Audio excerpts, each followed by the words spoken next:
O muna siya para mahimong kalayo kay wala kami diri pusporo og lighter. Di kami kahaling. Bag-id si Papa. Makahaling.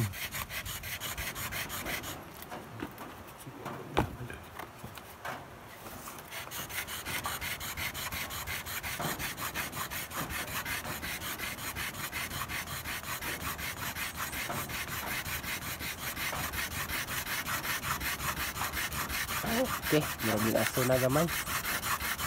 Naniya na. Marami aso na. So, kita ninyo guys, nag-aso na gid siya. Ngayon, may pastakan. Nakita ninyo ang aso sa kawayan.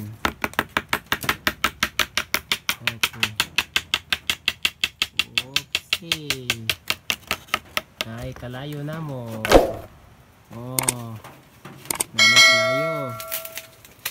Para modako siya, butangan namon ni siya og bunot nga grabe kalaya sama sa gikuha ni pagkaron. Diya.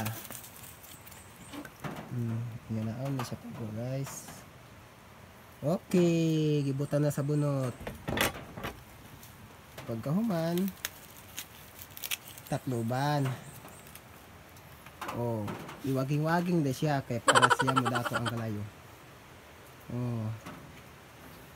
Murang yung tao ni diri sa among bukid na walay letter, walay pusporo, pero na dalakan on.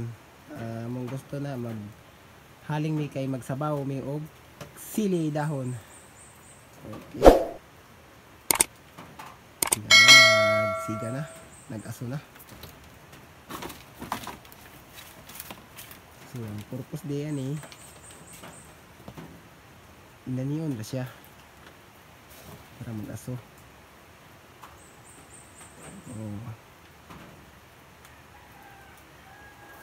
See?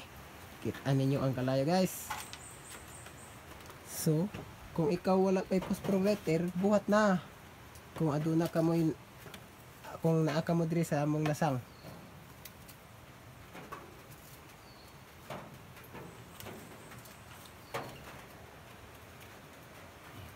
Kung aduna ka mo lutoon.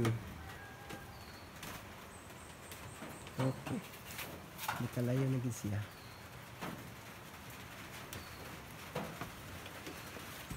Yes na yes guys, kung nagustuhan nimo akong video, please don't forget to give like and share and subscribe at pag-hit na rin ang notification bell para lagi kang update sa aking mga latest videos.